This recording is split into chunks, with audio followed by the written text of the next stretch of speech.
Vous êtes sur la Pan-Africaine Média 1, merci de nous rester fidèles, très heureux de vous retrouver pour ce nouveau numéro de votre émission Génération News. Cette émission qui donne la parole aux jeunes pour décortiquer ensemble des thématiques qui participent à l'éclosion intellectuelle de cette jeunesse qui représente l'avenir de notre magnifique continent, l'Afrique. Génération News, vous connaissez le procédé scindé en deux parties. La première partie avec mes invités, nous allons essayer d'apporter des éléments de réponse sur la thématique notamment de la remise en question. Mais en d'autres termes, la perception. Faut-il prendre du recul sur nos perceptions? Pourquoi aujourd'hui nos perceptions ont tendance à nous mener vers des endroits un peu sombres? Eh bien, les éléments de réponse en première partie d'émission. En deuxième et dernière partie d'émission, pas loin de la première thématique, nous allons parler de la remise en question. Pourquoi est-ce nécessaire ou opportun ou important de le faire? Eh bien, les éléments de réponse en fin d'émission. Avec mes invités sur ce plateau Génération News, pour la plupart des habitués, c'est le cas de notre ami Denis. Denis, merci en tout cas d'avoir répondu à l'invitation de Génération News. Vous êtes étudiant en gouvernance territoriale, c'est bien ça? Décentralisation. En tout cas, merci d'être de nôtre aujourd'hui sur ce plateau Génération News. Également un habitué, il s'agit de Stéphane, étudiant en journalisme. Que dis-je? Journaliste, parce que tu es diplômé, mon cher. Félicitations encore. En tout cas, bienvenue dans le monde du journalisme. Et vous êtes journaliste. Merci d'être de nôtre aujourd'hui sur le plateau Génération News. Merci, c'est un agréable plaisir d'être là. Plaisir partagé pour la seule femme sur ce plateau Génération News. Et première participation également pour notre amie Rebecca. Vous êtes étudiante en journalisme et communication. On espère que le diplôme, ce sera bientôt, hein, comme notre ami Stéphane. En tout cas, merci d'être là, d'être de nôtre aujourd'hui sur ce plateau. Tout le plaisir est pour moi. Les amis, nous allons entrer dans le vif du sujet. La première thématique, je l'ai dit, nous allons parler de la perception. Denis, je me tourne vers toi pour donner le temps de cette première partie d'émission. On parle de la perception, définition des mots-clés. Quelle définition donnerais-tu à la perception et pourquoi est-ce important aujourd'hui pour s'accrocher à notre thématique de prendre du recul sur nos perceptions? Alors, je dirais la perception, c'est tout simplement la vision qu'on a du monde basée sur nos croyances, nos cultures et nos connaissances. La perception est subjective, c'est-à-dire qu'elle se base plus sur des informations parfois biaisées et souvent, il est bon de prendre du recul parce que la perception que moi j'ai du monde n'est pas forcément celle que les Rebecca autres, ou Stéphane, enfin, les autres, ouais, de façon générale. D'accord. Est-ce que Rebecca, du coup, c'est quelque chose avec laquelle tu es plutôt à l'aise, tes perceptions? Est-ce que toi, tu te fies à tes perceptions ou bien il y a une forme de remise en cause généralement? Oui, généralement, je me fie à mes perceptions parce que de base, je suis quelqu'un de très buté, si je veux dire. Et voilà, quand j'ai une manière de voir les choses, une manière de considérer une circonstance ou un événement, généralement, je le prends comme ça, d'entrée de jeu. Je n'essaye pas de relativiser ou bien de voir les choses sous un autre angle, ça c'est moi. D'accord. Ouais, mais est-ce que ça t'a déjà porté préjudice un jour? Énormément. Ouais. Énormément. Raconte-nous comment tu as perçu ça, ce côté un peu sombre de tes perceptions et comment tu as fait pour en sortir, pour mieux gérer un peu cette situation. Bon, pour ce côté un peu sombre, c'est une fois tu t'entêtes, tu vas forcément tomber la tête la première. C'est un effet boomerang. Exactement. Une fois tu ne prends pas du recul pour mieux analyser les choses, tu vas forcément tomber la tête la première, tu vas forcément te mêler les pinceaux. Donc, je dirais prendre du recul pour mieux apprécier impartialement parce que la perception, c'est quelque chose qui est propre à nous, c'est subjectif. On est complètement opposé à la rationalité. Exactement. Donc, prendre du recul, c'est vraiment aller lentement et qui va, comme le dit l'adage, qui va lentement, va sûrement. Ouais, évidemment, et puis le projet derrière est plutôt intéressant parce qu'on a le temps sur le chemin de se rendre compte de beaucoup de choses. La perception, mon cher Stéphane, en tant que journaliste, et je pense que il y a aussi une remise en cause de nos perceptions. Comment toi tu les gères? Est-ce que tu es assez à l'aise? La question est très loin de celle que j'ai posée à Rebecca. Est-ce que tu es assez à l'aise avec ces perceptions-là? Et en d'autres termes, est-ce que nos perceptions parfois ne nous enferment pas dans une espèce de zone de confort où on pense que tout va bien? Oui, effectivement, nos perceptions peuvent également, comme vous l'avez si bien dit, nous mettre dans une zone de confort. Mais je dirais également, comme Rebecca, il faut parfois, on va dire, lorsqu'on a des perceptions ici, de se remettre en cause. Parce que juste le fait de se remettre en cause te permet effectivement de mieux analyser un fait ou mieux analyser une situation et peut-être résoudre un problème. Donc déjà, juste le fait de te remettre en cause, si j'ai envie de gérer un tel problème, juste le fait de poser la question, est-ce que ce dont j'ai envie de faire véritablement peut porter des fruits? Le fait qu'on s'est remis, une fois que tu t'es remis en cause, ben effectivement, tu peux avoir par exemple des solutions, ou encore tu peux effectivement demander des conseils avec des personnes qui certainement qui sont passées par cette situation. Donc pour moi, franchement, lorsque nous avons, on va dire, quelque chose à réaliser, il faut justement prendre du recul, de mieux analyser, de mieux voir les choses pour pouvoir. Ouais, mais vous parlez de prendre du recul. Je pense que tout le monde a souligné ce fait, prendre du recul. Mais est-ce qu'il y a un timing bien précis, une deadline bien précise, supposons, ou bien on adapte le recul en fonction de la situation qui est face à nous, supposons que vous avez une perception sur un engagement, par exemple, en couple, ou bien un engagement dans une nouvelle entreprise. Est-ce que le temps de réflexion est le même pour la même situation, ou bien on adapte le temps de réflexion en fonction de la situation? Oui, effectivement, on doit adapter en fonction de la situation, effectivement, parce qu'effectivement, si c'est un problème que tu dois résoudre le plus rapidement possible, ben écoutez, tu dois te remettre en question rapidement. Donc tu dois essayer de mieux analyser rapidement avant de pouvoir résoudre le problème. Donc moi je pense Est-ce que c'est pas un risque le faire rapidement? Non. Bon, sauf si on sait ce qu'on veut et où on va. Justement, si on sait ce dont on veut déjà rapidement, on peut comment dirais-je, aller rapidement. Okay. Mais également, j'ai parlé également de s'entourer des personnes qui peuvent effectivement t'aider à pouvoir trouver des solutions rapidement, parce que on n'a pas forcément la science infuse sur plusieurs situations qui peuvent forcément nous arriver. Donc, pour prendre l'exemple que tu prenais tout à l'heure, exemple, une personne qui doit résoudre, exemple, un problème familial ou un couple, on est d'accord que oui, le problème il est différent. Le problème il est différent. Effectivement, tu peux rencontrer un sage qui est peut-être passé par cette situation, qui peut t'apporter une solution plus rapidement. Denis, est-ce que quelque part nos perceptions ne sont pas biaisées par nos émotions? Oui, effectivement, nos perceptions sont d'abord biaisées par nos émotions, parce que y a des situations où lorsqu'on essaye d'analyser par exemple un fait, on le fait par rapport à nos préjugés, par rapport à nos sentiments actuels, alors qu'on devrait plutôt prendre du recul et faire preuve de raison, comme elle a dit dernièrement. L'être humain est naturellement émotionnel. Ouais. Ça, c'est quelque chose qui est évident. Si on parle de perception, c'est naturellement et logiquement accompagné en fait de sentiments et d'émotions. Oui, c'est vraiment difficile de prendre du recul et analyser parfois sur le coup, lorsqu'il y a un événement, lorsqu'il y a la situation, forcément on accompagne avec tous les sentiments qu'il y a. Mais du coup, pour prendre du recul, il faudrait d'abord la première étape, c'est prendre du recul d'abord sur nos émotions. Essayer de les canaliser d'abord avant de... Je pense que la première étape, c'est d'abord prendre conscience, savoir ce déclic-là et se dire que il faut que je prenne du recul. C'est après maintenant qu'il y a ce processus d'analyse et tout le reste, et du détachement également. Ouais. Est-ce qu'aujourd'hui, alors ce serait peut-être un peu prétentieux de notre part, où en fait on aura l'impression qu'on va prendre un raccourci facile, mais je veux dire, Rebecca, est-ce qu'aujourd'hui, de ce que tu observes aussi, le monde dans lequel nous évoluons en ce moment n'est pas un peu, on va dire, rempli de perceptions qui malheureusement plongent notre monde dans une situation un peu sombre, j'ai envie de dire, où il y a des phénomènes comme le racisme, la xénophobie, d'autres mots qui minent justement le vivre ensemble. Est-ce que ça ne part pas un peu des perceptions, et que la perception mal comprise est en train justement d'infecter le monde? Une perception mal comprise, en fait, je dirais pas qu'une perception peut être mal comprise, parce que c'est quelque chose qui est propre à soi, à chacun de nous. Chacun de nous voyons le monde à sa manière. Et pour revenir à ce qui a été dit tout à l'heure, la plupart du temps, c'est animé par des émotions. Ouais. La raison peut guérir. Moi, je prends une situation, une petite anecdote. Ouais. J'avais beaucoup d'a priori sur le fait d'aller vivre en cité universitaire. Pourtant, j'y suis jamais allée, je connaissais même pas la configuration et j'avais même pas des personnes dans mon entourage qui y étaient. Mais je m'étais créé en fait un blocage dans ma tête que ce ne sera pas bien, je vis avec des inconnus. En fait, je voyais la chose mal, sans même y avoir mis pied, quoi. Mais je n'y avais pas le choix, de toutes les façons, j'étais obligée. Donc j'allais forcément y aller, j'ai fait un scandale et tout. Mais une fois sur place, j'ai déconstruit.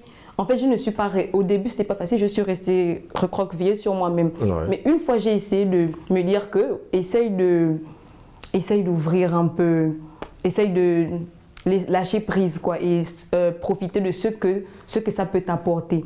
Je voyais maintenant les choses sous un autre angle. Et seules les choses ont changer de manière d'être autour de moi. Quelque chose que je négligeais ou bien que je méprisais même, parce que c'était dans ma tête, c'était complètement impensable. Je voyais maintenant ça sous un autre angle. C'était maintenant justifié. Parce que là, j'avais été prisonnière de mes émotions à ce moment précis. Donc, je dirais que la perception, c'est vraiment subjectif. Vraiment subjectif. Et du coup, avant de donner la parole à Stéphane, Denis, on a l'impression que ça va être compliqué aujourd'hui de soigner ce monde tant que nos émotions dictent nos perceptions. Bien évidemment. Et lorsqu'on parlait, vous avez parlé tout à l'heure de racisme, discrimination et tout le reste, là, on monte à une perception qui va vers en fait des pensées politiques et se dire que en fait c'est plus un manque d'information que nous avons, juger des cultures, juger des personnes par rapport à ce qu'on a dans notre tête, ce qui a été est-ce que ça voudrait dire que les médias, que ce soit réseaux sociaux ou des canaux d'information classiques, influencent aussi nos perceptions? Oui, les médias sont souvent orientés, ça c'est quelque chose qui est assez évident. Maintenant, moi je pense qu'il faudra que les médias essayent de montrer plus en fait quel est le réel côté, essayent de faire en fait une meilleure intégration de ces cultures-là afin de les présenter à d'autres personnes pour qu'il y ait plus de vivre ensemble. Ouais. Voilà, effectivement.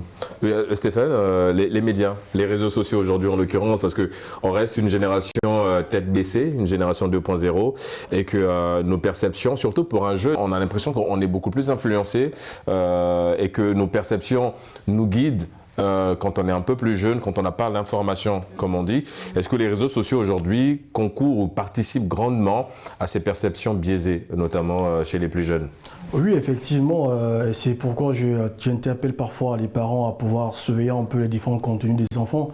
Parce qu'aujourd'hui, quand on regarde un peu aujourd'hui les réseaux sociaux, écoute, il y a plus des choses négatives que les positives.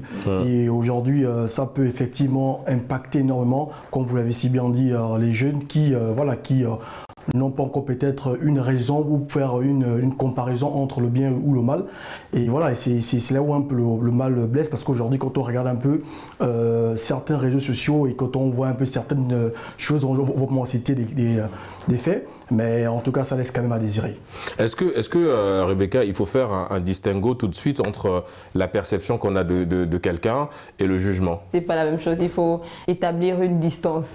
Déjà, le jugement, tu ne peux pas te faire le jugement sur une personne sans avoir eu à... Mais c'est quand même très proche.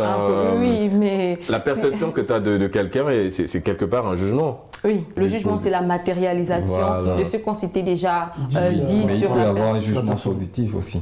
Oui, mais le jugement n'est pas forcément négatif. Parce que c'est bien de le souligner quand même. Parce que généralement, on a toujours cette pensée-là que le jugement est forcément critique et forcément négatif. Non, il y a également des jugements positifs qui permettent également de faire évoluer la personne. Est-ce que toi, ça t'est déjà arrivé quelque part, je veux dire, d'avoir une perception sur une personne?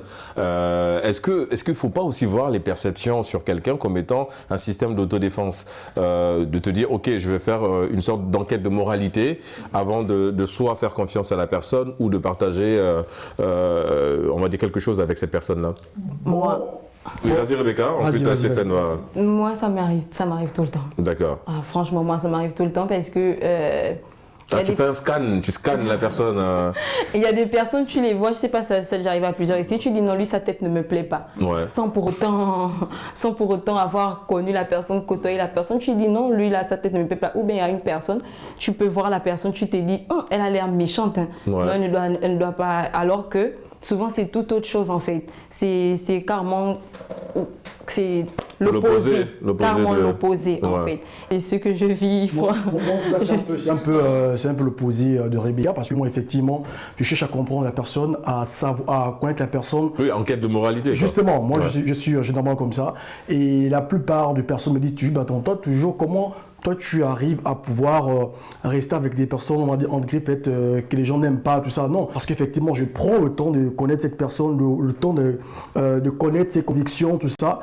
Et voilà, généralement, parfois, c'est des bonnes personnes, mais que voilà, les gens, forcément, peut-être des préjugés sur ce dernier, qui font en sorte que parfois, il peut être même isolé, ou qui peut être même, voilà.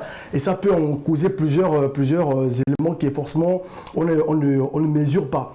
Donc, pour moi, je pense qu'il faut connaître la personne, c'est-à-dire même si on a des préjugés sur telle personne, il faut connaître, il faut l'approcher, il faut essayer de comprendre un peu peut-être la situation. Et voilà, et je pense que lorsqu'on a fait ce travail-là, je pense qu'il est plus facile d'accepter une personne que de balancer des préjugés dès au premier regard. La perception, un système d'autodéfense aussi, d'autoprotection, Denis? Généralement, la perception est conduite par des biais cognitifs. Deux auras peuvent ne pas s'accorder sans même savoir pourquoi. Ouais. En ce moment, c'est ce qui s'appelle la lutte des consciences. Et à ce moment-là, on n'y peut rien. On n'est pas parce que c'est pas nous-mêmes qui contrôlons, c'est parce que ce sentiment, tout le monde l'a vécu. Et pour atteindre ce que Stéphane a dit tout à l'heure, qu'il faut d'abord analyser la personne, je dirais que là, il faut avoir atteint un certain degré de maturité quand même. Parce que c'est pas. Oui, parce que les autres qui ont le scan facile et rapide, on n'a pas le temps de prendre le temps de. Voilà. Comme moi, par exemple. Bah, voilà. J'en suis l'exemple. Voilà. Et du coup, tu disais, Denis, par rapport à système d'autodéfense? Je disais que c'est souvent conduit par des biais cognitifs, comme le fait Allo. C'est-à-dire, c'est cette perception qu'on a d'un individu par rapport à son physique. Il y a par exemple, vous êtes une personne belle et au-dessus du coup, je vais me dire que vous êtes une personne de confiance. Ouais. Alors que c'est pas forcément le cas. Ou bien l'effet inverse, elle a une perruque rouge, on aurait pu. Voilà. Il fait pas le moine forcément. Fait pas le moine forcément. Alors que vous pourrez dire que bon, je pourrais me méfier. Ouais, tu vois. Il est trop soigné, il est trop soigné, très chic. Trop chic. Ouais. Ça, c'est la méfiance. Ouais. Et sur le coup, je peux avoir ce mécanisme d'autodéfense en me disant que je préfère rester sur moi au lieu de partir vers lui. Et ça, il faut quand même avoir comme elle a dit, une forme de maturité pour mieux comprendre ça et mieux cerner. Parce qu'aujourd'hui, on a vraiment l'impression qu'on souffre du jugement de l'autre parce qu'il y a une perception biaisée de moi. Et que l'autre n'a pas forcément. Et à ce moment, il faut faire quoi? Il faut communiquer, il faut aller vers la personne, Rebecca, ou bien on se fie à ce qu'on a, simplement. Il ne faut pas rester fermé. Ouais. Il ne faut pas rester fermé sur cette perception pour le coup, parce que tu fais du mal non seulement à toi, mais la personne en souffre plus quand même. Exactement. Parce qu'on a souvent tendance à ce qu'on pense, on veut le faire penser aussi à l'autre. Et au fur et à mesure, ce sera un effet boule de neige. Je vois Denis, je dis que Denis, son visage ne m'inspire pas confiance. Je vais aller raconter à Stéphane que Denis, là, il est bizarre, sa tête. Stéphane va aller venir vous raconter à vous, Régis. Et c'est ce qui s'appelle l'effet boule de neige. En fait, tout le monde va avoir cet avis, cette perception sur lui sans pour autant le connaître. Donc, il faut vraiment, vraiment prendre du recul. En fait, on a vraiment, on parlait tout à l'heure de l'influence des perceptions. Et ça, c'est quelque chose qu'on vit tout le temps par rapport à... Oui, effectivement, beaucoup de personnes souffrent de ça. Franchement, du regard de certaines personnes. Voilà, on te donne des préjugés, parfois sans connaître la personne. Et c'est vraiment un mal dans la société parce qu'effectivement, on vit cela dans la société et c'est vraiment un mal. Moi, j'ai pour habitude de dire qu'il faut d'abord connaître la personne avant de juger. Ça, c'est toujours, on va dire, moi, un adage que j'ai toujours... c'est même une règle de base, de voilà, franchement, il faut d'abord il faut approcher la personne, il faut essayer de comprendre la personne parce que peut-être la personne, voilà, justement, vous n'avez pas les mêmes valeurs. Comment il faut essayer de discuter. La communication, vraiment, il est important lorsqu'on vit en société ou lorsqu'on vit avec des personnes, quoi. Pour clore cette première partie de l'émission, parce qu'on arrive déjà à la fin, en quelques mots, mon cher Denis, est-ce que nos perceptions ne nous tuent pas aussi un petit peu de l'intérieur, à petit feu? Je m'explique. Parfois, quand tout va mal, on ne se sent pas bien. Quand on a de l'argent, on a des projets. Quand on est pauvre, on n'en a pas. En fait, on a l'impression que ce sont nos perceptions parfois de la vie ou bien de la situation ou de nous-mêmes qui nous tuent quelque part. Oui, je pense. Comme elle a dit, il ne faut pas rester fermé. Pas forcément rester fermé envers d'autres individus, mais envers soi-même. Ouais. Il faut également s'ouvrir et prendre conscience de quel est le problème.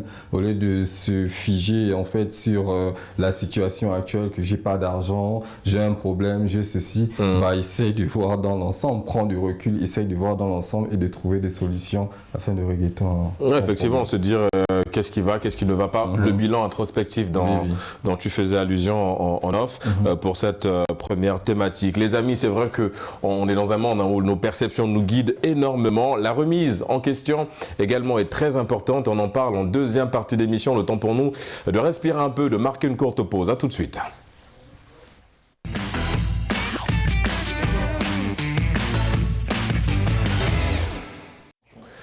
De retour sur le plateau de Génération News pour la deuxième et dernière partie d'émission. Juste avant la pause, je vous l'annonçais, pour cette fin d'émission, nous allons parler de la remise en question. Rebecca, je me tourne vers toi. C'est vrai que c'était pas très loin, c'est très proche de la première thématique. On parlait de prendre du recul sur nos perceptions, mais là, elle est très différente, la remise en question du coup. Quelle définition donnerais-tu justement à cette remise en question? Et c'est quoi le concept en d'autres termes? Parce qu'on a l'impression que beaucoup n'arrivent pas à saisir l'impact et l'importance d'une remise en question.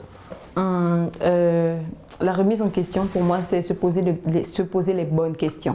Se dire, est-ce que j'ai bien fait? Est-ce que j'aurais dû faire ça? Et accepter aussi qu'on n'a pas agi comme il fallait. Comme on dit, j'accepte et mon cœur... J'accepte et mon cœur reste ouvert. Il reste ouvert. Se poser les bonnes questions, accepter que oui, on s'est trompé, on a le droit de se tromper.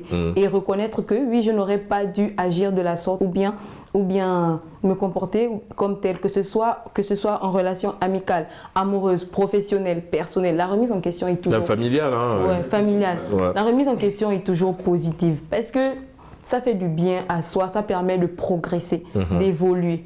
Donc, et pourquoi certains ont du mal à comprendre le concept? On a l'impression que beaucoup ont du mal avec la remise en question. Quand tu dis à quelqu'un remettons en question, on a l'impression que c'est comme si c'était péjoratif en fait le conseil derrière. Pour moi, les personnes ont du mal à se remettre en question parce que se remettre en question, ça, c'est parfois un petit coup à l'ego quand même. Tu te dis que je me suis trompée. Ça touche ton ego en fait. C'est pas très valorisant pour soi-même, sur la pensée qu'on a de soi-même. Et c'est ça en fait, les personnes se disent que non, reconnaître qu'on a tort, c'est pas souvent évident. C'est ça, donc ces personnes préfèrent rester butées. Il sait qu'il a tort. Il y en a, il sait qu'il a tort, il sait qu'il est sur il sait qu'il est sur le mauvais chemin, mais il continue, il insiste. Et comment, Denis, arriver à convaincre ces personnes-là de se remettre en cause? On a l'impression que le défi semble difficile à relever. Mais est-ce qu'il y a une méthode assez simple, peut-être pas simpliste, mais simple, mais qui peuvent, ces méthodes-là, aider la personne à se remettre en question, de dire « Ah tiens, ce serait bien peut-être que j'essaie de voir autrement les choses ». Et comme l'a souligné Rebecca dans son argumentaire, la remise en question elle est forcément positive. Je ne pense pas qu'il y ait un côté négatif à ça. Et comment justement emmener les gens à avoir une autre perception de soi et de la vie? C'est vrai que souvent, c'est pas évident. Il y a des adeptes de la pensée unique. Exactement. Ah, c'est compliqué. Ouais. Oui, c'est pas évident, mais je pense qu'il faut juste discuter au fur et à mesure, essayer de faire comprendre à la personne quelle est l'erreur précisément. Parce que même si la personne essaie de se remettre en question, souvent, elle ne sait pas qu'est-ce qu'elle a fait. Donc, il faut souvent, si on pose toutes les étapes et on essaie d'analyser les problèmes, étape par étape.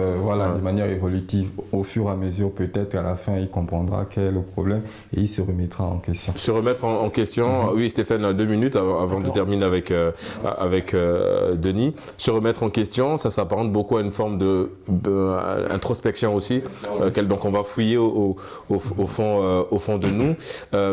Est-ce que c'est pas un peu plus difficile lorsqu'on arrive à aller au bout de ce processus seul?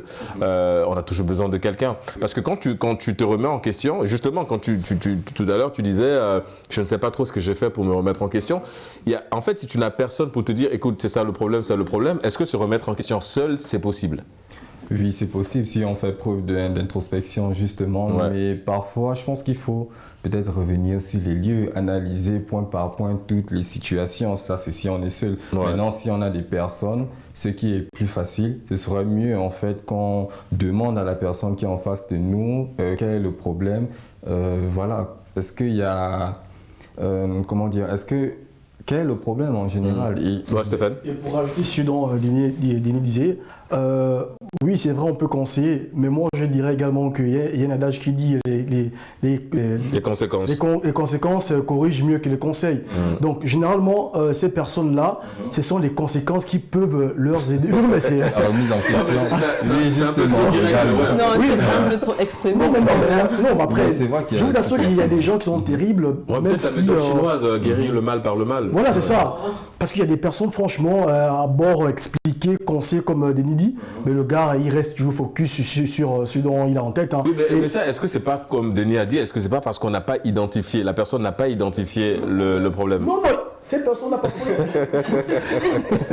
je vous assure que ces personnes-là, parfois, ils savent, ils identifient le problème. Intérieurement, ils savent que ce dont toi tu es en train de dire, c'est vrai, c'est logique. Ouais. Mais vu qu'il y a tellement il ne peut pas, on va dire, c'est un problème d'ego, comme l'a souligné. Justement, d'ego. Il ne veut pas accepter devant tout le monde qu'effectivement, ce dont l'autre dit, c'est vrai. Donc, il reste focus sur sa pensée. Et ce genre de personnes, il n'y a pas de solution pour eux. Il faut juste... il faut laisser le temps. Il faut laisser le temps. Et voilà, certainement, avec le temps, il pourra accepter. Il y a un truc que tu as abordé tout à l'heure et j'aimerais que tu essaies de développer un petit peu, si tu veux bien, ma chère Rebecca. Tu parlais un petit peu de l'effet thérapeutique de la remise en question.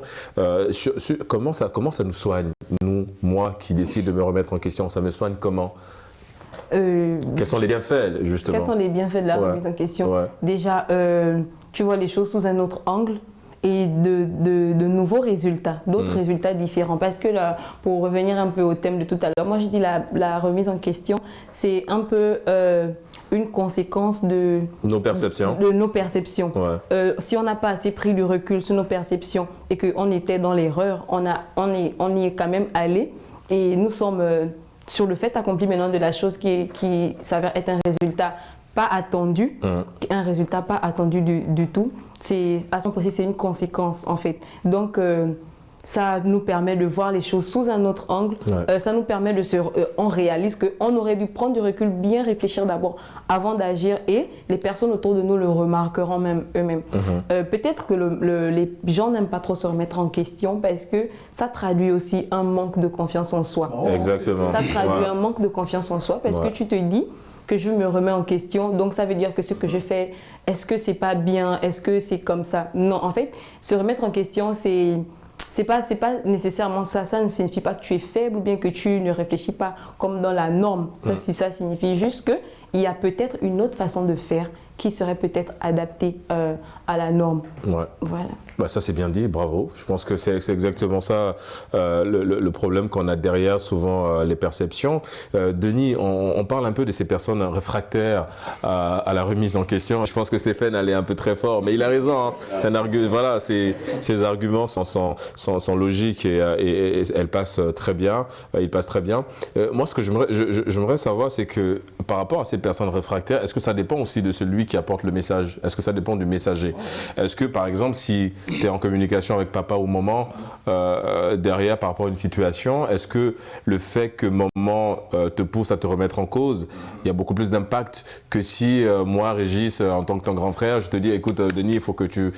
Est-ce que là, on est beaucoup plus à l'aise en fonction du messager? Il ne faut pas en fait, mettre de côté le niveau relationnel. Bien évidemment, une personne qui est plus proche de toi, qui vient te dire que ce que tu as fait n'est pas bien, forcément tu te remets en question. Même si tu es buté, même si tu es une personne qui n'a pas vraiment cette Stéphane, habitude. lui, aujourd'hui, il est en guerre aujourd'hui, là. Il est en mission aujourd'hui. Oui, il est en mission. Pour la bonne cause, hein, pour la bonne cause au passage. Pour la bonne cause. Même si en fait tu es cette personne butée dans la tête, tu te dis que tu dois essayer de te remettre en question, essayer de voir quel est le problème. Essayer aussi de voir si ça n'a pas impacté ton entourage. Parce que le fait aussi que tu ne te remettes pas en question, ça marque une faiblesse, mais ça peut aussi impacter ton entourage. Donc, c'est vraiment important. C'est vrai qu'il y a des personnes extérieures, bon, tu ne connais pas la personne, elle vient te dire que ce que tu as fait n'est pas très sain, si on peut dire ça comme ça. Tu vas te dire que toi, t'es qui pour venir me parler? Oui, mais c'est surtout ça, parce qu'on a l'impression qu'on s'appuie sur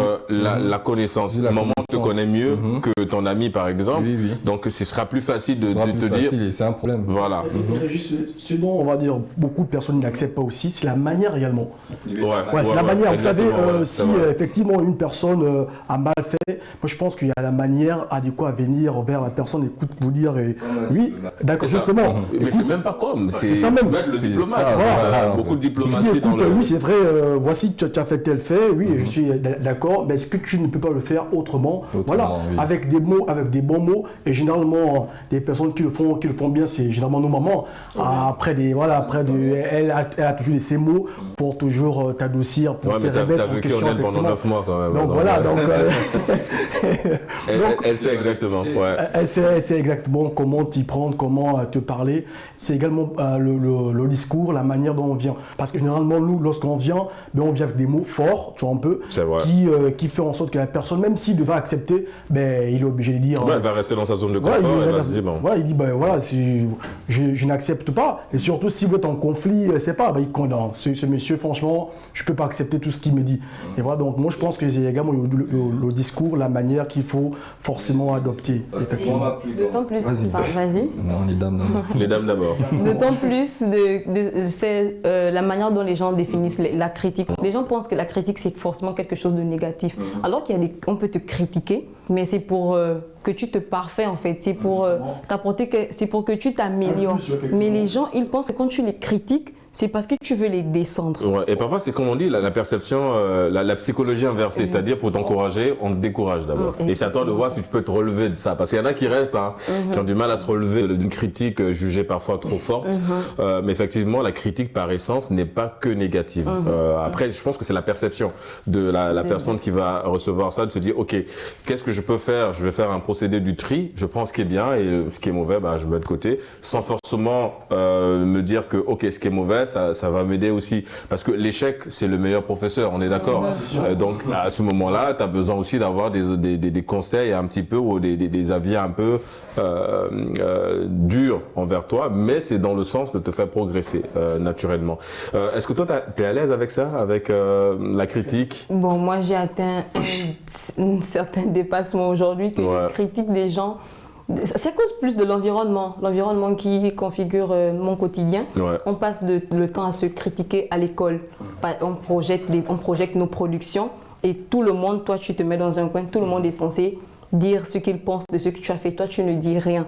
Donc moi, aujourd'hui, la critique, c'est quelque chose que j'ai dépassé. Mais il y a d'autres personnes toujours dans ce même... Oui, mais ça, c'est dans le cadre, je dirais, académique, quand tu parles de la critique. Mais une critique sur ton physique, par exemple, là, ça touche beaucoup plus. C'est quand même très proche, là. C'est vrai que, non, sur mon physique, ça ne m'atteint pas parce que j'ai une certaine confiance en moi. Voilà. Bon. J'ai une certaine confiance en moi, mais... Bravo.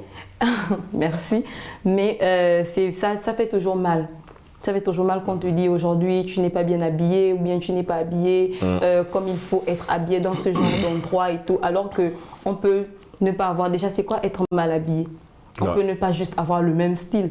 Moi j'aime les couleurs, je mets des perruques rouges, parfois je mets du bleu et tout, mais chacun a sa manière de... Il faut juste être correct, chacun a sa manière de voir le monde. Mais il y a ces personnes, ils ne voient pas ça, tu vas le critiquer. Lui, quand ce sera son tour, d'ailleurs je l'ai vécu il n'y a pas longtemps, j'ai apporté mes critiques sur ce qu'une personne a fait. Sur le travail d'une personne. Sur le travail d'une personne. Et à son tour, la personne devait aussi critiquer mon travail. Mais les critiques que la personne m'a apportées, c'était une vengeance. Ouais, c'est la vengeance.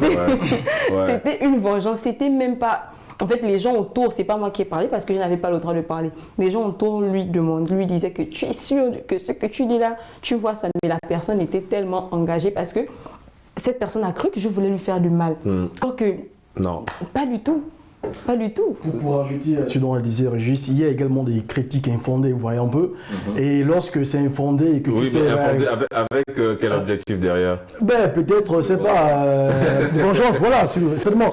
Et lorsque c'est infondé, malheureusement, voilà, ça peut également entraîner autre chose. Moi je pense que oui, la critique il est bien, mais il faut que cette critique soit également fondée. On ne critique pas pour le faire juste de critiquer ou parce que je veux me venger de telle personne.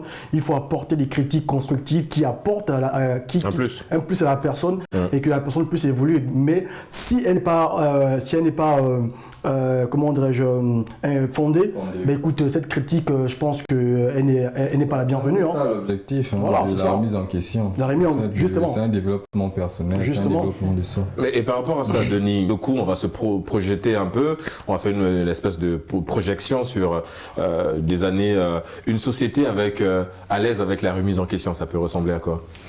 Une société à l'aise avec la remise en question, c'est un peu vaste. Si on prend une société africaine, par exemple, déjà il y aura la remise en question de nos valeurs culturelles. Est-ce que Dieu existe? Est-ce que notre religion, on doit y croire ou pas? Est-ce que nos ancêtres, un peu tout ça. Les valeurs en fait qu'on a vont être déconstruites. Et pour laisser place à quelque chose de nouveau, je ne sais pas comment Donc, ça pourrait être bien. non, la question, elle n'était pas, rassure-toi. Voilà. C'était pas de l'absolu. Voilà, c'est exactement. Parce qu'effectivement, le constat que j'ai aujourd'hui, c'est qu'en fait, on est dans une remise en question tout le temps. Et pas forcément sur nous, mais sur ce qui nous entoure. Comme tu l'as souligné, nos cultures, nos valeurs, sur beaucoup de choses. Aujourd'hui, en off, je parlais du fait que moi, je suis allé découvrir l'histoire de mon pays, le Gabon. Je suis allé découvrir l'histoire de mon pays au Congo-Brazzaville, parce que à l'époque, le Gabon, c'était c'était un territoire qui appartenait au Congo. Et donc, quand tu découvres tout ça, il y a une remise en question sur beaucoup de choses, sur l'histoire de ton pays même. Et effectivement, c'est ça. C'est pourquoi je disais, mais une société qui est axée sur la remise en question, ça peut ressembler à quoi? Est-ce qu'on va perdre en valeur? Est-ce qu'on va perdre sur beaucoup de choses, ou au contraire, on va gagner en connaissance, gagner en... On pourra gagner, mais là, ça va dépendre de l'orientation, parce que actuellement, en Afrique, on est dans un sentiment panafricain, sentiment de retour aux sources. Le fait de remettre tout ça en question, on pourrait se dire que on va essayer de faire les choses et repartir en fait dans notre culture. Mais d'un côté, ça peut aussi créer une société très rationaliste. C'est ça, mais individualiste aussi. Individualiste aussi, et c'est ça peut-être l'erreur ou pas. Maintenant, là, ça va dépendre comment fonctionne la société africaine. Exactement. Rebecca, on parle de la remise en question. Stéphane, lui, il est sur les conséquences. Voilà. Les conséquences corrigent mieux que les conseils. Quelle pourrait être la responsabilité parentale en ce qui concerne la remise en question? Est-ce que nos parents ont aussi une responsabilité dans ça? Parce que quand on parle de remise en question, il y a une forme d'éducation aussi derrière. Est-ce qu'il faut engager la responsabilité parentale dans cette capacité et cette facilité à accepter de se remettre en question? Oui, totalement. Totalement, parce que c'est la première éducation, c'est l'éducation qu'on reçoit de nos parents. Exactement. Ouais. Donc, si ton parent t'inculque la culture de toujours se remettre en question, de reconnaître ses torts ou bien de voir les choses avec beaucoup de recul et tout, toi, tu vas grandir avec. Tu vas grandir avec et tu vas évoluer avec cette mentalité. Donc, les parents jouent le premier rôle même, le rôle principal dans la remise en question et la notion de prendre du recul, parce que c'est eux qui commencent en fait, ils nous transmettent le bagage qu'ils ont. Le bagage qu'ils ont en fait. Et un parent qui apprend un parent qui montre son enfant à être suffisant, à ne pas compter sur les autres, c'est clairement, les résultats se voient avec ces enfants. Je me rappelle que moi, ma plus grande remise en question, c'était côté social, où ma mère me disait que Denis, il faut pas dire que tu n'aimes pas les gens. Parce que moi, j'étais quelqu'un plutôt de très réservé, introverti, j'étais tout le temps seul, je jouais seul. Et elle me disait que un jour, tu vas arriver à un niveau où tu vas te bloquer, tu auras besoin des gens. Et c'est ce qui s'est passé. Dans plusieurs cas, j'avais besoin de personnes et il me fallait cette remise en question, en fait, pour au fur et à mesure, en grandissant, accepter le fait que je ne peux pas être forcément solitaire. Oui, mais c'est là où les parents ont un rôle très important. Moi, je dirais également, pour ajouter ce dont Rebecca a dit, moi je dirais oui et non également. Parce que oui, pourquoi? Effectivement, les parents, c'est la responsabilité, parce qu'effectivement, la première éducation que tu reçois, c'est les parents, effectivement. Mais il faut également noter que en dehors de cette éducation, nous avons également cette éducation que nous recevons de la société, qui font en sorte que ces personnes, malheureusement, ont du mal à se remettre en question. Et là, ça ne revient plus, on va dire, à la cellule familiale. Ça revient maintenant effectivement à l'éducation, avec tout ce que nous avons vécu dans la société, qui font en sorte qu'aujourd'hui, parfois, les gens ont du mal à se remettre en question. Ouais, mais est-ce que quelque part aussi, c'est pas, si on a l'éducation de nos parents, c'est un peu une arme avec laquelle on peut défendre par rapport à l'éducation de la société, l'éducation de la rue ou d'Internet aujourd'hui? Oui, c'est vrai, mais aujourd'hui, quand on regarde aujourd'hui un peu toutes ces personnes qu'on voit dans la société qui ont du mal à se remettre en question, vous pensez que ces personnes n'ont pas forcément été bien éduquées? Moi, j'ai dit non. C'est effectivement, aujourd'hui, il y a une influence de la société. Aujourd'hui, les réseaux sociaux en fait partie également. On voit un peu de tout sur les réseaux sociaux qui font en sorte que ça influence parfois les mentalités de ces personnes-là et qui parfois ont du mal à accepter des remarques ou des critiques. C'est vrai. Voilà. Dans la catégorie des personnes qui n'aiment pas se remettre en question, il y a aussi ceux-là qui sont des adeptes de où ça passe, où ça casse. Oui, Il y a ceux-là ceux qui qui se prennent le risque. les amateurs de challenge, là, Exactement, eux, ils ouais. se disent, mais c'est pas qu'ils n'ont pas confiance parce que se remettre en question, oui, mais dans quelles circonstances aussi. C'est pas qu'ils n'aiment pas écouter leur entourage ou bien qu'ils ont trop de l'assurance. Non, c'est qu'ils se disent, bon, si je ne tente pas, je ne sais pas ce que je vais perdre. Donc, autant y aller. Qui ne tente rien à rien.